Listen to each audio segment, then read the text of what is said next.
Is there anything that you do to save extra money, or do you go all out? Do you just save so you can go all out for your trips and you don't spare any cost? No, I think I will always be frugal. I will always have the refugee mindset. What? Yeah. For what? Yeah. For a license? Yeah. Pang. They don't want you to drive. Pang. Like yeah. You're telling me to get a driver's license? I think that's a little bit high. Is almost 100,000 American dollars. I can't. When you travel, or when you go overseas and you start going to other countries, you will hear people either say they absolutely. Like American tourists, they can spot them from like a mile away because they're loud and they walk into places and they just start talking and they're like, "Good morning," like, "What do y'all have here?" Oh my God, I'm embarrassed. A lot. Hey guys, if it's crazy. All right, go now. Wait. Get out of there! Oh my God! Hey guys, welcome to the Family Mess. I'm Noah, and have a nice day. Good God! I love the Family Mess. Oh. Welcome to the Family Mess Podcast. I'm your host, Ian, and this is my wife and co-host, Nathalie. The Family Mess, the podcast about life with kids and all things adulting. Let's talk. Nathalie, let's get this done tonight because I'm tired. I was trying to go to the gym and it's 8:45. But we have our first, is this our first or second guest? You asking the wrong chick. But before we introduce her, let's go a recap about some things that we've recent things in the news or whatever, stuff that we've looked about. You can introduce our guest. Do I introduce her first or after we go? What if she wants to say something? Oh, our guest today is, I hope I pronounce her name. Pang. What's her last name? Let me see it right here. Van. What? What is it? Van. What? Isn't it it's Pang Van, right? Hello? Yes, it's Pang Van. Pang. Today we have Pang Van. Good thing she's a friend of mine because you just butchered the girl's name. I did. I'm sorry. Pang, forgive me. I apologize. I'm in the right place, right? I apologize forgot for her that. name and everything. This is Natalie's friend from childhood, really. And yes, from middle school. Yeah, she decided to join us on the podcast today and to ask her about growing up in the States and moving here from she was young. No, she's talking about her life living overseas. She moved her family from America with her husband overseas, and they've lived all over the place, they travel all over the place. I have to sit there envious through Facebook. I don't know why she's envious. I mean, it's just I enjoy watching your adventures. I think it's great. So that's what the show today is. She's going to tell us about her adventures. Yeah, man. How they took off care, how they got the opportunity to go overseas. Yeah, I definitely want to hear this. I'm looking forward to it. A lot of families want to live overseas and they don't know how. Oh gosh. Or how to begin or what to do or how the experience might be, so she can talk about it. That's all you talk about is living overseas, moving away. Oh, one day. But before we go, so I was recently looking at this Netflix series on spying. I forgot the name of it. It won't be long, but it was about the things countries would do to spy on each other. Yes, spies are everywhere. And the best part I found about the whole thing, of course, you're going to think I'm a pervert after saying this. Of course. There was a scene with this woman she was a spy from Russia, and she came to the States and she befriended all these like men that were up in these spy agencies. Mm-hmm. And after she was caught, we talked about this today, and after she was caught, the investigators told them, hey, she's a spy for the Russians and she's stolen American secrets. Would you still go out with this woman again after what you know? And all the men said yes, they would go out with her again. Even after knowing she was a traitor. And you're intrigued by this because you would want to be seduced by a Russian no. spy. Listen. I'm intrigued by this because of what the men said. All the men said we would go out with her in a heartbeat pretty much because she never says no. That's what all the men said. She doesn't say no to what, Ian? Sex or whatever they want. That's the whole point. The whole point of that is that the men didn't care. They don't care about trade secrets or American secrets going to other countries. That's why women are men's kryptonite. Yeah, but the show was about men that would they would send men to get women. Also, it worked both ways. It didn't just work one way; it worked both ways. They'd have men marry women, fake marriages to these women to think that they're having this guy, and it's crazy. Well, there's truth to all those crazy movies. Yeah, it runs deep, man. It runs deep. Golly. What Netflix show was that called? I forgot the name of it. I'll remember it when I'll look it up on the computer or something. But I saw it earlier in the year. I didn't watch it, but I started watching it again. Oh. And it was very interesting. So I just thought Do you have anything to add to the conversation today? No, because everything for you always boils down to sex. So they just did you hear how my wife confirms your feelings? Did you hear what you just said about me? That is not true, by the way. That just confirms your feelings. That is not That's true. That's why you were so intrigued by that one. Well, I'm intrigued. One tidbit out of that whole show was that the men will do anything for the poontang. That was your one thing. That's in the one. show. No, it's amazing because after everything they've done, they're going through this espionage and all these secrets of these countries. And these men are like, oh, we'll go out with her. We don't even care what she did. We don't care if she's a spy or that she's stolen secrets from the United States. The men are pretty much thinking with their balls, I guess. And I was very surprised. I didn't think men would really be that low. I'm not surprised. I wouldn't do that, though. Yeah. Really? No, I wouldn't. Yeah. There's no way. If I knew she was a spy, I wouldn't date her again. I might lie on camera, but... He'd be like, yeah, I wouldn't date her. But then he'd be like, hey, girl, come on. You know that's what you do. You don't know me, woman. Oh, I know you. You don't know the hell. Get out of here. But you have anything else you want to talk about? Not as far as current events. Oh, well, you do have something you want to talk about is your 5 minutes a pound. How's that going? It's not going. I was supposed to start this 75 strong, and I've had like a mental break, like I'm just mentally drained. So I had to kind of lay low for a few weeks and have a therapist appointment. So I can get my brain back. Yeah, I had to take a mental break. I didn't have the mental capacity to start that. I didn't do so what I did was I started doing some of the things so I could prepare for when I actually start doing it. So like I've been doing my 20 gratitudes almost every day. I did miss a couple of days. Oh God. But I've been doing my 20 gratitudes, and I would do 20 things that I appreciate about myself. I would do those. I probably need to do that now. Because I was supposed to get abs. Oh yeah, we about to start. Because I gotta start. I just have been. I've been waiting for you to start, but I think I probably need to start because my mental was not there. Pang, this is horrible. It's not easy. Is it 5 pounds that you said?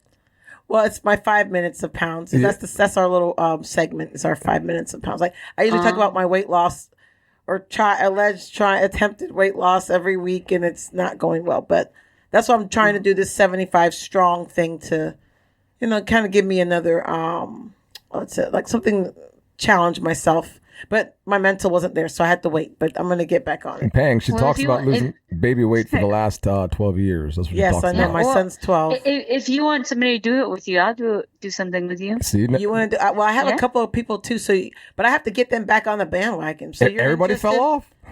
Well, I texted them. Well, one person I texted her, I didn't know her phone was broken. I'm like, why? And I heard from her. And then I call her. She's like, oh, my phone's been broken she's for dodging. 3 weeks. Right. Yeah, she's dodging. I changed my number. That's right. I changed my number, and I threw my phone in the water. And so I'm definitely going to, if you're interested in doing it, because basically you do 20 things of gratitude, 20 things that you appreciate about yourself. You have to read 15 minutes. Something nonfiction, and you have to meditate for 15 minutes a day. This is all every day. And then you work out. a lot of time. Yeah. And then you work out that's the whole thing. It's like a mental push. Like it's to get you to that next level in your life, like that discipline and that regimentation. But what if I'm already there and I just want to lose the weight? Oh, well, then all the better. Then do the weight part. And then you have to eat healthy, and then you have to exercise 2 days. And then every third day you stretch.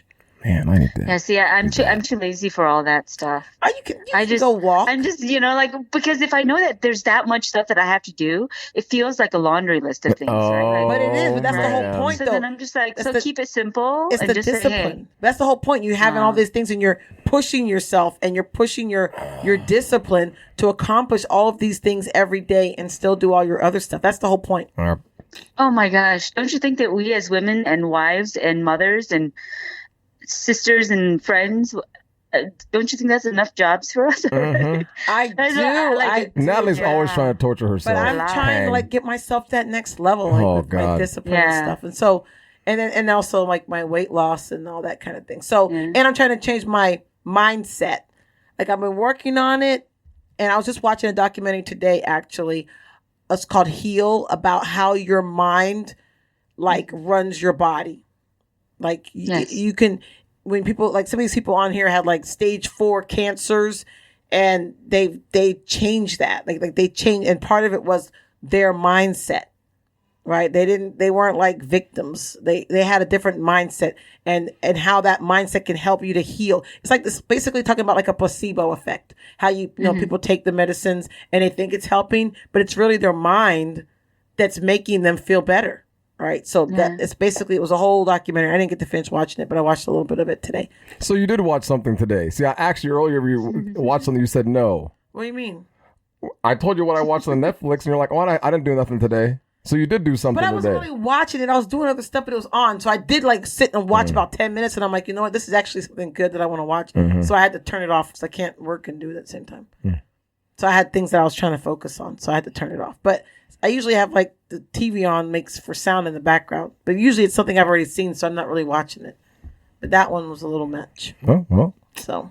All right. Well, that's end your 5 minutes a pound. I hope something good comes out of this and that you get. Yeah, I'm about to start February. We're going to start February, Ian. You got one more week. I'm fine. I just want to do something. So. Well, one more week, or you can start before me. I can watch you torture yourself. Oh, I never torture myself. I'm good. I can get right back to where I need to be. I'm just, my mind is lazy right now. That's all. Oh yeah, and the diet. You got to do the diet part. Yeah. So that's where you lose the weight. You can pick whatever eating plan you want or however you want to eat. Hard. But you have to basically clean eat. That's the major part. When I was bodybuilding, it was so much easier because I just did it every day. Now I have to go back to that mind. It's a mindset. It really is a mindset to do that. It's very difficult to go back to that because I enjoy this bad food I'm eating. Yeah, but you know, like, so my husband, he actually is great at working out. Like, he's just, when he goes to the gym, like, you know, he's just there. Like, he's present, right? He's not thinking about anything else. And then he comes home and he's totally fine. And then he eats whatever he wants to eat. And yet he looks great, right? Yes. And I could do exactly the same thing. Wait a minute. You're saying your husband doesn't have a dad bod? He doesn't have no. Oh. But he doesn't. What do you mean? He doesn't have a dad bod, like, you know, like a bear belly? The pot belly, you know. No. Mm. No, but he's not. But I think it's also genetics, you know. But I also think it's men. Like, you know, he's always like, "Hey, you want to go out to the gym with me?" And I'm thinking to myself, "Oh my gosh, I still have laundry to do, and I have to cook some dinner. Peng! And I gotta go pick up the boys. I have all these things." And he's like, "Okay, I'm going. Bye." Oh, Peng, you gotta go with him. You gotta go with him to the gym. I know that, but he's just like, well, just go with me. It'll only take like 30 minutes. We'll be right back. And that's all it's a mindset for guys. I mean, most men I know that work out. Is your husband vain? It is. Ian said it's all about your vanity. And if you're not vain, then that's why you're not in the gym. If you don't have any vanity. No, I mean, he doesn't go. Vain, yeah. But just he doesn't go enough to like be like super like buff. I mean, 30 minutes, you know, like 3 times a week. I don't think that's very much to ask for. And that's what he's like, you know, he just goes because it makes him feel good. He it stretches him out and he, you know, and then he can come home and eat whatever he wants to eat and then he doesn't gain any weight. I'm like, I hate you. You know? Well, that's men just have it like that. Women, we don't have it like that. Even if we were to go, we'd go and once we get home, we eat one thing and we put on 5 pounds. No, I think it's a mental thing still. It is. It is a mental thing because even when I'm there and I'm working out, I'm not really present. See? I'm thinking, okay, what do I need to do? What do I need to do next? I can't really just enjoy my workout. Peng, you have to let it go and enjoy the workout. That's how you get the benefits of it. When you let your mind clear and you just do the workouts. Is that what happens? That's right. You know, I call you Beaver's mom. So is that what happens because you're Beaver's mom? Let's do the introduction now because we're getting into the show already. So go ahead, Natalie. Well, yes. I'd like to welcome our guest, Peng, today. Peng, I asked Peng to come on the show. One, because like Peng and I haven't talked in we've rekindled our friendship through Facebook. I like Peng. But we hadn't spoken in quite a few years. Peng is very cool. Because I left the same school as her in 10th grade, and I hadn't really talked. I think I hadn't talked to her since probably 10th. I saw you once. I think I saw you at prom. Yeah, I saw you at the prom. Oh, that's a long but I hadn't seen you like since. And then somehow we reconnected on Facebook, and then we've been chatting over the last couple of years or so. And I've been following her all over the world and all of her her photos that she posts. So they've lived. Where have you lived? I saw you lived in. No, it wasn't. Where were you? Singapore. No, she was in Netherlands. Netherlands. Yeah. And where else? Yes. New Orleans. And we went to New Orleans. And you lived in Singapore too? And our home base is here in Houston. Okay. So you're in Houston now. Okay. Okay, so you lived... That's a place to visit now, Natalie. Hold on now. So you lived in Singapore, and you lived in Netherlands, and you lived in... What was the other one? In New Orleans. New Orleans. And or that's in America. I mean, but Did you live in Iceland? No, but overseas. I consider New Orleans that was quite different. I've lived in a lot of different places in the U.S. And New Orleans is so different. Right. It is the people there, the food, the culture. It's crazy. It's beautiful. It does not feel like the United States. How many, okay. Natalie? How many times have you been in New Orleans, Natalie? Just Do you once remember? years ago. So Peng is a mom of 2 boys. That's why I call her Beaver's mom. Yes. She is a stay-at-home mom, and she's married and has a husband, and they've lived overseas with their family, with their children, and your boys are twins. Yes. Cute kids. So what was I gonna? Oh, my first thing. I had a thing I was gonna tell you. I then had a brain fart. What's it like living overseas? That's what you're going to say. No, that's not what I was going to say. Oh, so Peng, how was the decision made for you guys to move overseas? Is that something that you guys have always wanted to do? Yeah, okay, so my husband works for an oil and gas company, and that's always been kind of I think that, a lot of people ask, like, how do you get expatriate jobs? What does that mean? And how do I go overseas? And you don't necessarily need to work for a big company. But if you do, they also need to be global, right? You can't just work for like a local, mom and pop shop and then expect that they're going to send you to Paris to learn how to bake a cookie or something. So what happens is that we'll edit that. Natalie says you shouldn't say the name, but I don't think it matters. Sorry. But I'll edit it out. We'll edit it out. Now I gotta go figure out where that is in there. Just say working for a company. Yeah, the gas company's fine. Or just a company. So the oil and gas company. So what they do is that for different people, depending on how it is that they're, grooming the person, there are opportunities if they need international experience, then what they'll do is they'll send their people overseas to get that experience. And usually it's for a couple of years, and it can be extended, but it's quite expensive, especially for American expats. We are the most expensive expats out there. Why is that? Well, because our wages and our just cost of living is much higher than everybody else's. And so when a company sends a person and their family overseas, several opportunities to go overseas, but he was and he would tell me about them, right, when we were living here in Houston, and he would hey, they've offered me this job, but I turned them down. I'm dude. Why? Let's go, and he's like, no, it's not the right job. It's not the right job. Right. And so he's also thinking, what's the next job after that and the job after that. Right. He's always thinking 2 jobs ahead. So he finally got this opportunity, and it was a job either in London or Singapore. And of course I was just we're going to London. Right. I'm taking the easy way out. Yeah. Well, because I'm I don't even know where Singapore is. Right. And if that's in Asia, I have no interest in Asia because I'm Asian. Peng,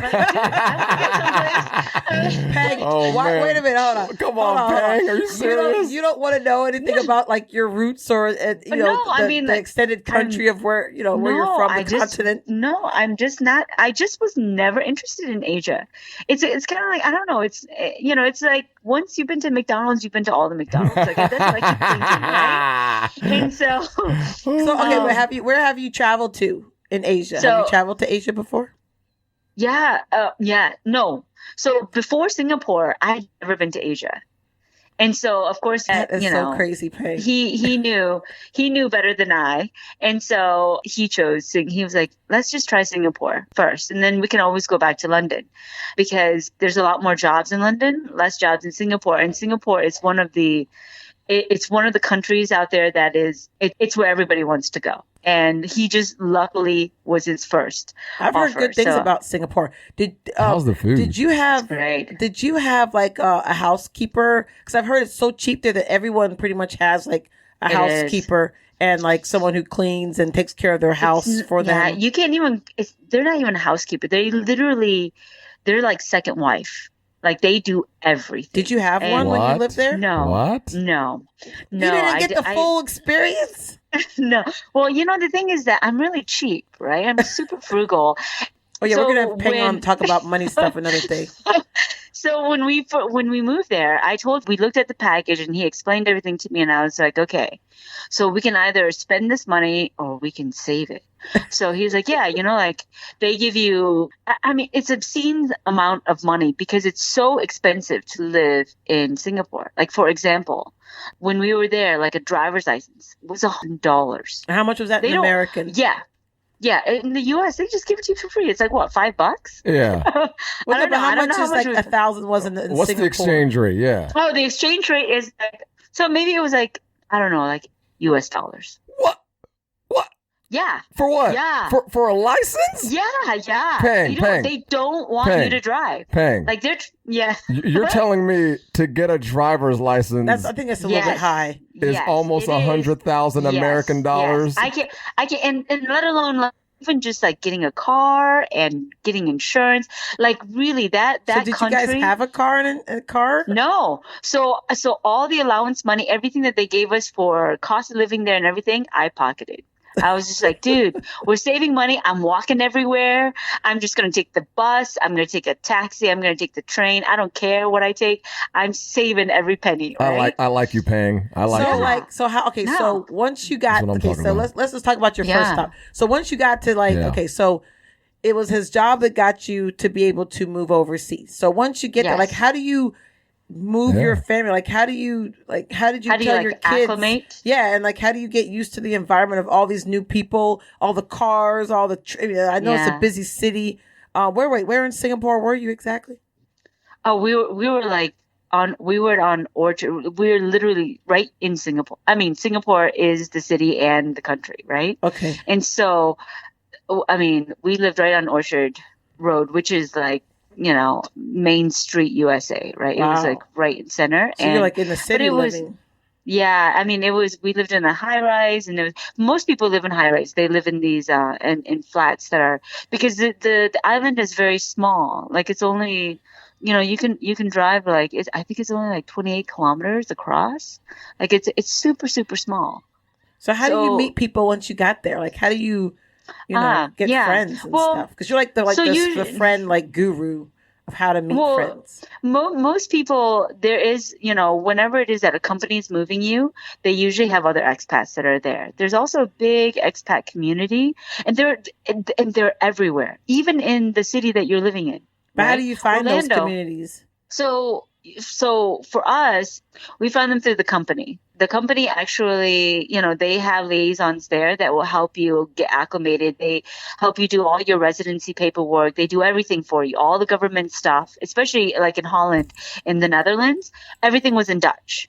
So if you don't read Dutch or you don't speak Dutch, you can't do anything, right? Unless there's somebody there helping you translate everything. Oh, wow. Right? Yeah. And so wait, hold on real quick. So that's one of the things I've always wondered. So when a company moves you overseas and it's in another country with another language and you don't speak the language, how the heck do you do your job? Well, they have the HR people there that are already there to help you. So what my job is to do all the stuff outside of Viet's job. Like, he goes in, and the thing is that for him, he always said, it was always easier for him because he moves from one office to another office, and usually the language of business is English, and in Singapore it is English. Interesting. And even in Holland, the language of business is English, right? Oh. So for him, the transition is relatively pretty simple. See, I had no idea that people spoke a lot of English. I thought you had to learn I just finished watching Emily in Paris, and they were, what? It's a show on Netflix. God, come on. Yeah. Have you seen it, Pang?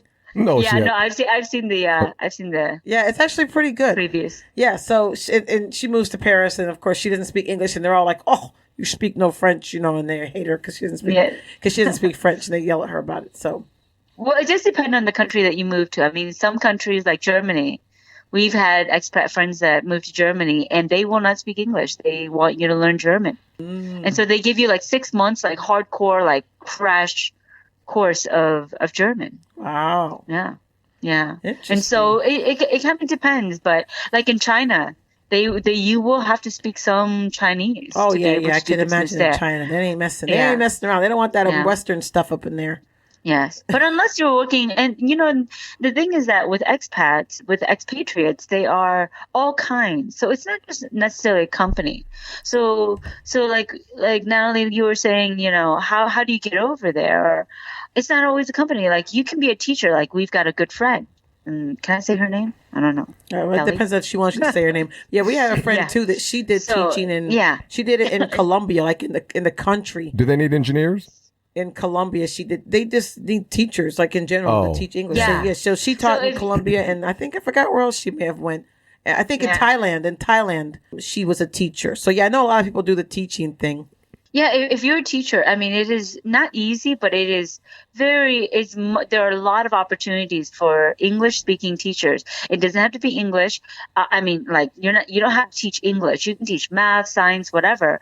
But all these international schools, every big city in the world have international schools, private international schools where all these expatriates they send their children to, right, to continue curriculums. So your kids went to like an American school in Singapore? That's right. Correct. Really? And they spoke English? They didn't teach them like the They didn't language? teach them the native language? No, they went to Singapore American International School, but they also have to speak. They also have a language that you have to take is Mandarin. So they take Mandarin during the day. Okay, so they do learn the native language. They Okay, take Mandarin in Singapore? but that's just like a class. But not most of the day is spent speaking in English, but they take a class for Mandarin. Is that what you're saying? That's right.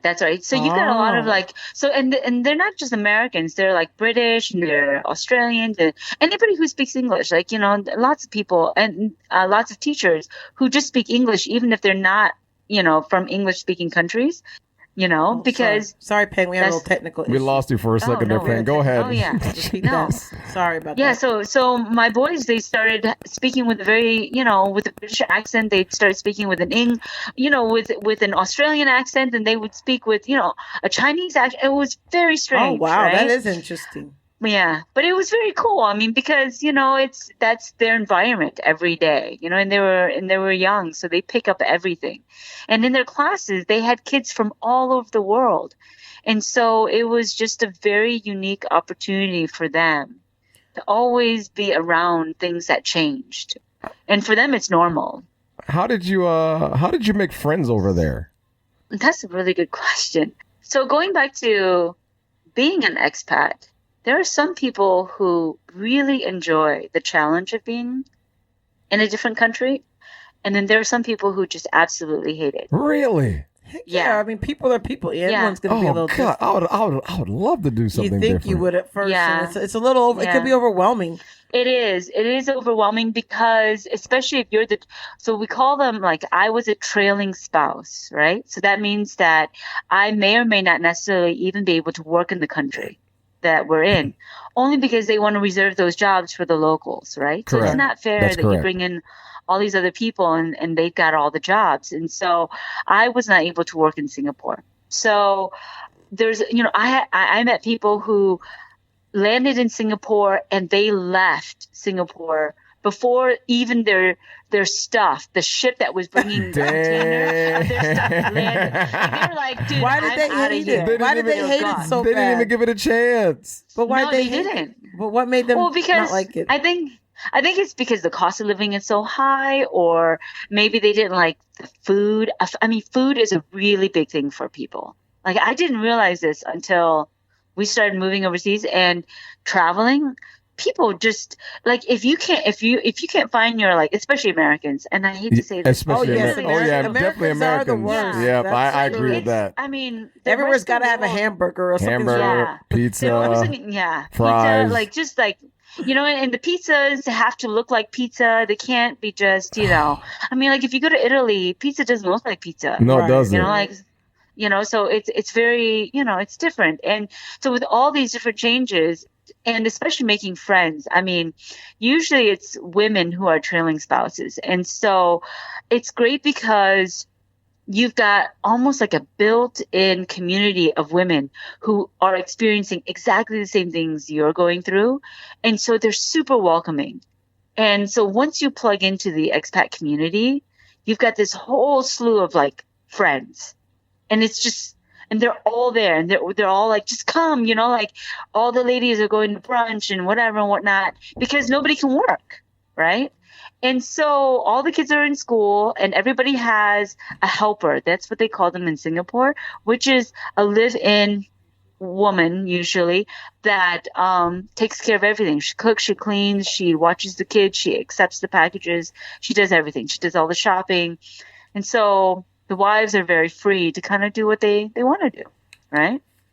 Wow. And yeah, it's a really nice living in Singapore, and this is the reason why it's one of those like places where everybody wants to go, but it's super expensive for companies to send people there. So what's like the weirdest thing when you lived in Singapore that you either saw or happened to you? Weirdest thing. The weirdest thing was the very first morning when we first landed, right? We landed like 2:00 in the morning. And then I was so excited to see the city because I was like, I've never been to Asia. I'm so excited to be here, right? And so, are you sure you were excited? You sure you were excited since you didn't want to go? I was excited. So I was just like, okay, we're here. Now what, right? And so we like went downstairs, and I was like, okay, let's go downstairs. I just want to walk on the street, and then we'll be right back. And then I want to go back in the hotel, right? And I get outside, and it's just like a sea of like black hair, right? Like people who look exactly like me. And dude, I was like, never in my life have I ever felt so insignificant. Really? Like I was just like, oh my gosh, everybody here looks like me. I was like, don't let go of my hand because you will never find me. You have to remember, Peng grew up where we grew up, right? And it was mostly, most everybody around us is white. Yeah, so she stood out. And her being Asian was very different. I remember there was only there was only you and another girl who were Asian in our grade. I think if I remember in middle school, and then there were like 3 black kids in our grade, maybe 5 of us in the same grade, right? So you're used to seeing white people all the time. Yes. So now it's like when I went to FAMU and all I saw were black people, I was like, oh my God, there's black people. It was like a whole new thing for me. I got so excited because I'd never seen so many people that look like me in one place. So I definitely understand, what you're saying when you were like, whoa. No, but I felt so unspecial, if that's even a word. I was just like, no, we gotta go home. I was like, I don't feel special anymore. But it was awesome. I mean, but that was like, I think the first strangest, interesting kind of feeling that I got, But after that, it was just amazing, and like for me, like we've always loved traveling. Like Viet and I, we always traveled even before we left the US. We moved out of the US. I mean, we made sure that we went somewhere every quarter, even when the boys were born. Wow. I mean, the very first time we left the boys, they were only 4 months old, and we took a week trip. I think it was like Cancun. Peng, Wow. Beaver's mom would not do that, Peng. So I'm proud of you, Peng. Your Beaver mom. No. That's the best thing you could do. I love it. Yeah. I like that because crap. most moms would never dare leave their kid overnight. Oh, Peng, you're the best. 4 months old. You're the best, Peng. No, I mean, like, I love my little IVF babies, but dude, they took so much effort out of me. And like, twins, they literally, I was like, just put them back in. Just put them back in. Can we put them back in? I'm just like, But I mean, my parents were there. Like my parents flew down, and I was like, who else? If I can't trust anybody, right? Take care of my boys, right. And they were there, and they fed them, and they were so fat when we got back. I'm like, dude, like, what did you guys feed them? And so, but it was great, and you do good. I'm glad to hear that you actually did that as a mom, because like I said, you hear so many moms who, like, God forbid you leave your kid overnight, before they're a year old or 2 years old. And that's good that you were willing to take that time for you and for your marriage and for your spouse to spend that time together. Cause it is a transition, and it is hard, and it's very stressful. So I know when you got back, it must've helped a lot just to not feel so overwhelmed with everything. It does. And, and the thing is, I give a lot of credit to Viet, because he always knows what's best for me. And then I give myself credit for listening to him. So like, okay, because I do. So you also lived in Holland. So how was that experience in the yes. I would like to hear this. What was the weirdest thing there? Because that's like a lot of Netherlands. Yes, Netherlands. That's it. Sorry. Yeah, and so okay, so it is Holland and it is the Netherlands as well, Okay. right? So people in Holland, they say Holland. They usually don't say the Netherlands, but the Netherlands is like the formal, like That's what the Americans call like it. it's on the I map, know it as right? Holland. Like, That's how I think of it if you first. Google, you got to Google the Netherlands, but there's a whole history behind it. Living in Holland was the most wonderful, most beautiful experience. Did you have I didn't tulips think I every was day? gonna like it. Did you have We tulips did. in your I, house like, every day? Tulips were so cheap. They were so Are you inexpensive. serious? You could tulips. find That's the tulip capital of the world. Are Yeah. you serious? I thought. I mean, what? Tulips? yeah, like Yes. for like $5, you could get like 50, like a Oh my bushel of gosh! 50. God, Here, tulips here are like $50, no, man. it's like five. It's like Yeah. $10 For for five. Good grief.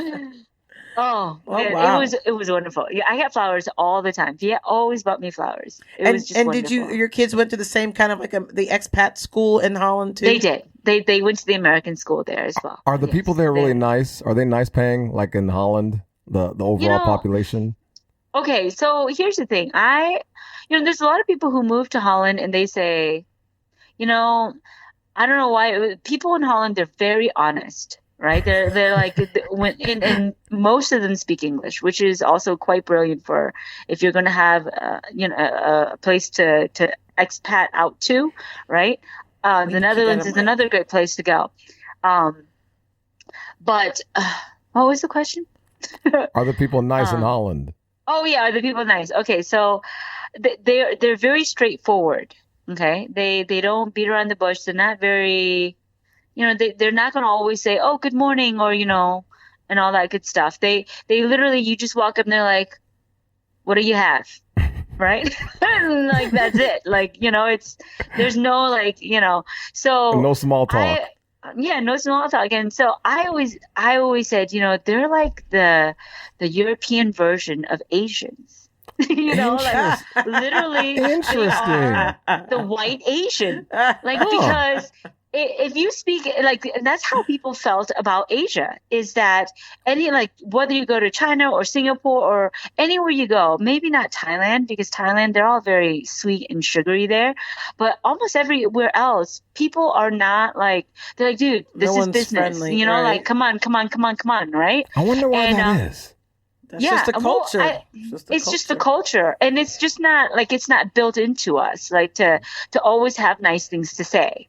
Like just, and it's not a waste of time, but it really is a Western thing of politeness and kindness, and like even like when I ride my bike or I walk on the trail, certain people will speak and others don't. Like they'll kind of. It's like you could tell it's like a cultural thing. Interesting. It's just different types of. There's like all different kinds of people that won't speak, and then there's the people who always seem to speak. And it's usually like a cultural. Like I can usually tell. It's mostly the Americans that speak, obviously. Yeah, usually they'll give you the nod or they'll say hey, they'll wave. It's like that, the jogger's polite thing when you're running or you're walking. I never even. Oh yeah, I've noticed noticed that.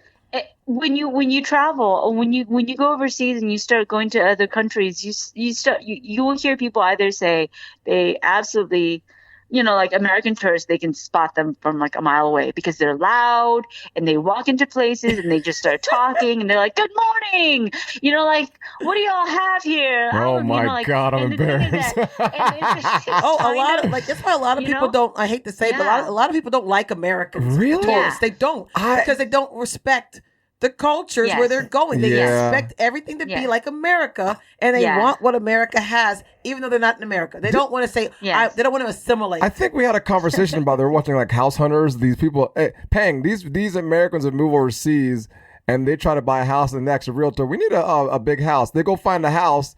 And they're like, "Oh, this house is too small." And the realtor's like, "This is like one of the biggest houses in this country."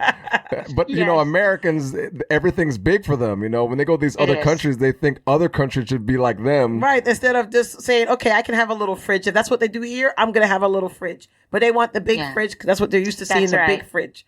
Yeah. And that is one of the reasons why people cannot acclimate and they just leave. They're just like, I can't do this. I'm just going to take the kids home and you can just stay here and travel back and forth. Oh man. And there are families that do that as well. It's not, it's not the best thing for families. No, but it's not. They do, No, not for a relationship to work long. You can't do that. So Peg, it's tough. I know you've done like a lot of traveling. Can you like name how many like countries and cities and places have you been to? I know you do a lot. I mean, lately the last couple of years you kind of slowed down, COVID. But like I know before that, I mean, you were on a roll. Iceland. Like I would be. I saw her Iceland pictures. I'm jealous. Where did you go? Was it Peru? Was it you went? Where? No. Peru was like our last real awesome trip. We went to Machu Picchu. That's it. And that where you had like the vertigo or something. Yeah, no, I didn't, but I was really because you're so high up, you're it's the altitude sickness. Right? That's what you got, right? Yeah, the altitude sickness. Vertigo is like real crazy, right? Oh. But we got a little bit of altitude sickness. But if you do your research and stuff, you can pretty much, you got to ease into it. A lot of people, but they rush it, they rush it too fast, and they're like, I just want to get there. But you kind of have to climb up like day after day. Like you got to move from one town to another town to another town. Eventually you get up there. Oh, okay. You got to acclimate your body to the different altitudes. Yeah, so it you don't get acclimates. Sick. Yeah. How high? But hold on. How many? We got to get to how many countries? Damn it. How many places have you been? And as far as countries and states. So let's just say the boys are 11.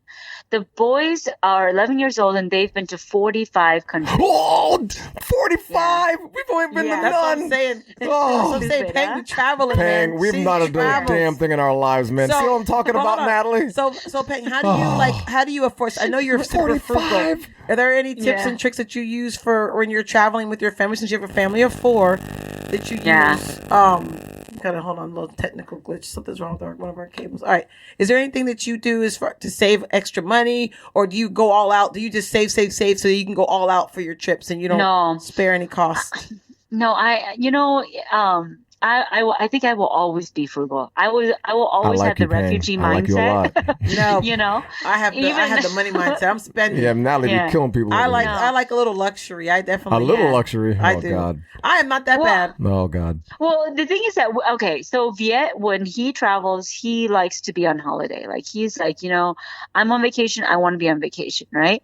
So then I'm always like, okay, we can be on vacation the way you like it, but I want to get like the lowest price, right? I always want to get the best price. So what I do is that like a year out, I will look at like starting like, for example, like January, I will take a look at the whole year and I will start plotting trips every month, right? Because that's usually how often we travel. We usually travel every month. Right? Oh my gosh. And COVID slowed us down so terribly bad, and it really sucks. But we're gonna try to amp it up again soon. We got to do something with our lives now. Responsibly. But the thing is that if you can plan like 6 months out, at least 6 months. Yeah, like it's just the flights are so cheap, and hotels, you'll get them at rock bottom prices. You can go stay at like a really nice like 5-star hotel for like, the price that you would pay for staying at a normal, like 3-4 star. So you said you plan 6 months in advance? I plan at least 6 months in advance. Oh, wow. So I always knew exactly where we were going to go the next like 5-6 countries or 5-6 places, right? God. So what about your kids in like school and stuff? How do you handle that? Well, now that they're a little older, I know when they were younger it was easier. But... Well, when they were younger, it was a little bit easier. But I always did this thing called I called it flash traveling because I'm actually I'm a homebody. I get homesick really, really quickly. Like literally, as we're approaching the airport, I already want to go home. Oh my God. It's like, I know, it's like I got like Jekyll and Hyde in me. I'm like, oh, go, no, stay, go, stay. And so I can only go for like maybe like 5 days and then I got to come home unless it's someplace super far. All right. But usually I lose interest in a place pretty quickly. And the thing is that I always tell people, I just want to go and witness. I just want to go and see how people live, taste some of the food, and then I want to get the heck on out of there because I don't want people to feel like I'm infringing on their, like, I don't want to be them. I just want to see them. Right. I like that. And so we would only go like maybe 3-4 nights. And trust me, that's quite enough in like one town. So wait, right? even when you're going for like a fall, like if you're going from America to like Europe or something, you only go for like 4 nights. What about the time difference and all that stuff? No, so if you plan ahead of time, like you can already start getting yourself on their time a couple of days before you leave. So by the time you get there, you can hit the ground running, right? And it's, I mean, when you're traveling with little kids, it's a little bit more difficult. I don't know how it will be with teenagers because I think I'm just going to leave them at home. Yes. Because Yes. We just took ours on a weekend trip. We went to Maryland like last weekend. Not this weekend, but the weekend before. We flew into Maryland, but we stayed in Virginia, and then we traveled and we did DC. Basically, we did DC and Virginia. And that was like our kids' like first quick little weekend trip. We left on Friday, came back on a Sunday. And you know, it was good. I did it. I enjoyed it, and the kids liked it a lot. But Ian and I were both like, "Oh my God, you guys complain and are so miserable that maybe the next ones from now on we'll just leave you at home." Yes, we'll go by ourselves. It is. Yeah, and see, the thing is that we always tell the boys that we threaten them. We're like, if you guys don't go out and enjoy where we are, you're not coming next time. They're That's like, right. No, mommy. Well, I'm like, Daddy and I, we're totally fine doing this on our own. I like we don't this. need you guys here. Right. That's the same thing we told them. I like you more, Payne. Yes, you're just like us. We told ours the same thing. So we're like, y'all get your crap together, or you know what? You're shape staying up home, or ship man. out. I don't need you. I don't need you with me on this trip, man. Yeah. Because they always kind of get jealous when Ian and I go off by ourselves. They're always like, you guys always do stuff. Why do you guys always leave us here? Because you're annoying. Yes. God, just give us some Because time. they are. Oh. Yeah. So Peng, what's like, okay, so we're going to wrap up, but what is something, a word of wisdom or a nugget to share with other families out there that are interested in living overseas, or, you know, when you moved, or whatever of your experience that you think was like your big thing, like, oh my gosh, if anyone else does this, I got to tell them this thing. What would that be? I think that most expats, what we would tell people is that just be open, you know, really. Just if you know you're going to do this, you know it's going to be hard. It's not easy. It really is not for the faint of heart. Just know that it's going to be really crappy, and that the government is not going to, you know, do what you want them to do. And it's going to take you forever to do your paperwork. And you may miss out on the visas, and then you're going to have to come back home, and you're going to, like, it may take a couple of iterations before you can even stay. And then they may kick you out, and then, you know, whatever, right? Lots of things are going to happen. You may get sick over there. You may not like the food, the people, you may not like the people, you know, or the culture, you know, it's okay. You know, like it's not forever. And I think that this is always the mindset that Viet and I, we have, is that, okay, well, we're always willing to try something new. You know, like when they said, hey, do you guys want to go to New Orleans? And I was looking at Viet and I was like, dude, that's like party city. Like, that's not where you take kids to raise them. You know, in my head, that's what I was thinking. But then I was like, you know what? Let's go. Let's just try. You know, Houston's not that far away. If it doesn't work out, as always, if it doesn't work out, we can always go home. Right. And it turned out to be probably the best thing that ever happened to us. Really? Wow. Yeah. So why? I mean, okay, why was that? Loved before we wrap up, why was New Orleans like the best thing for you, or for your family? You know, New Orleans was a nice, you know, it was being back in the U.S. but not in the U.S. You know, it was being around a lot of people, because New Orleans is full of just transient people. Yeah. And yet but the local people are also very strange, you know, like strange good, you know, like they just have they have an island mentality. I saw that alligator hunting show. They really do. It's just the Cajun people. Cajun. Yeah, it really is. I mean, everybody is so sweet. You are everybody's honey. You know, like, it is awesome. Seriously, like it is such a nice, warm little town. I mean, there's less than 500,000 people that live in New Orleans. It's not a big town at all. And yet it's a super famous like place to go. And so when you're living there, you're just like, wow, you know, like I can see why people never want to leave this place, is that everybody knows everybody, and the food is awesome, and everyone wants to just party. They just want to like hear music and eat. That's all. Yeah, I hear the they want food to be there is outside. excellent. Yeah, it is. I mean, I had the best. Sorry, I won't cut you off. Go ahead, Payne. No. I mean, you're always going to be trying to diet when you're there. Oh but God, I can't go there. Yeah. Oh man. Yeah, I had Yeah, the no. best Cajun omelet ever in my life. And Natalie gets happy talking about food it all was the like time. this was back in 2002. I think I went for the Essence Festival. Yeah. So me and my friends went for the Essence Festival. Ah, yes. And we found this little place. We don't even know where the heck we were, and we were always like, why did we not write that down? But we don't know if it's still there. With Katrina and all that stuff. But it was like the best Cajun. It was like shrimp with like the spice with the seasoning. Like the whatever the seasoning is. It's Cajun. seasoning. Yeah, Cajun. Cajun seasoning, but in an omelet. Oh my gosh. Like that's the best omelet I've ever had in my entire You life. see how happy she is talking I about am. food, Pang? Look at That She's omelet was good. She has a big smile on her face right I now. do. Her That eyes omelet are was- like small. That Yeah. omelet was tasty. My eyes are closed. I couldn't picture. I know. She's closing her eyes. I can see Imagine the omelet. food. I can see the You're little store with crazy. the black. It had a black with big glass windows with the black framing. She doesn't describe me like that. I remember. She describes food like that. Oh my God.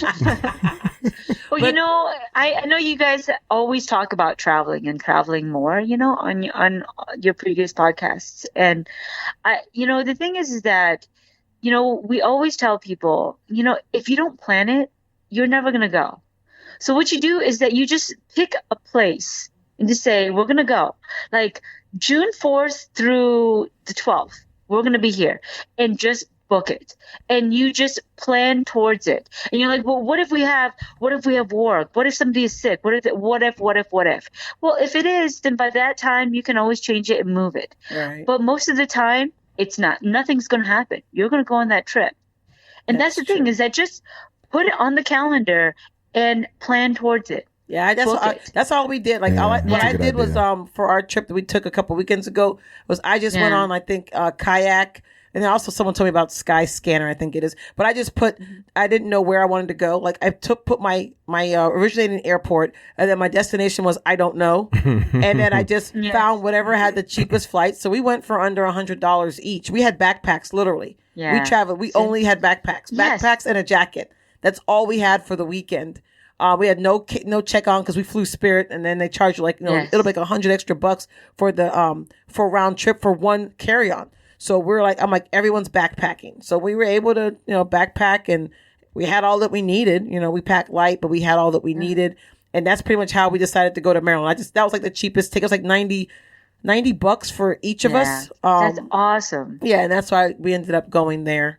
That's And the just U.S. kinda is the picked. best place to go, especially when you're backpacking or just doing a carry-on. Yeah, Because if you forgot something, Yeah, just you can always go buy it grab wherever it. you're Yeah, going. that's true. You can know? always find a store somewhere in Yeah. this country Yes, to get because something. all the Yep. stores are pretty much the same in every darn state. Yeah. So I went to Whole Yeah. Foods and got what I That's wanted right. at Whole Foods. There's always a Walmart. Yeah, Yep. Somewhere that there's too. a Yep. Walmart. Yep, you that's know? true. That's true. So it's thank you great. so much, Peng. We appreciate you coming on the show and sharing your Pang, we want to come experience. visit you. I'm serious.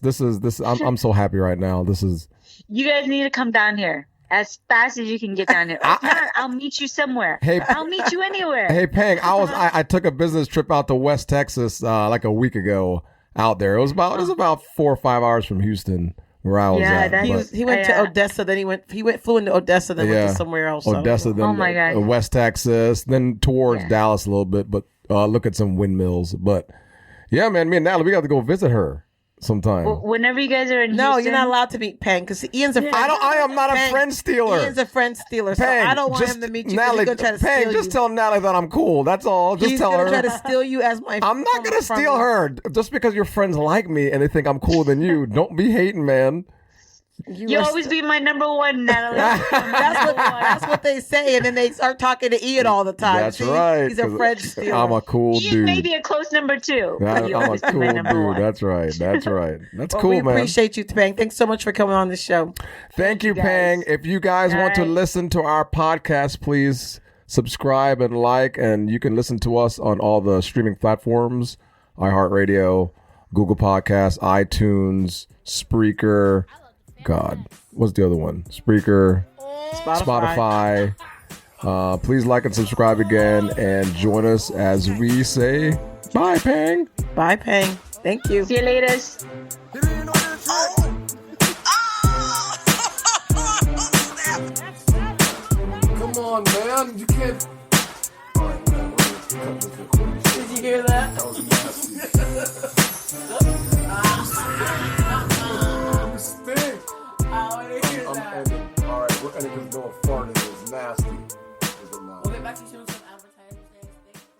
family mess.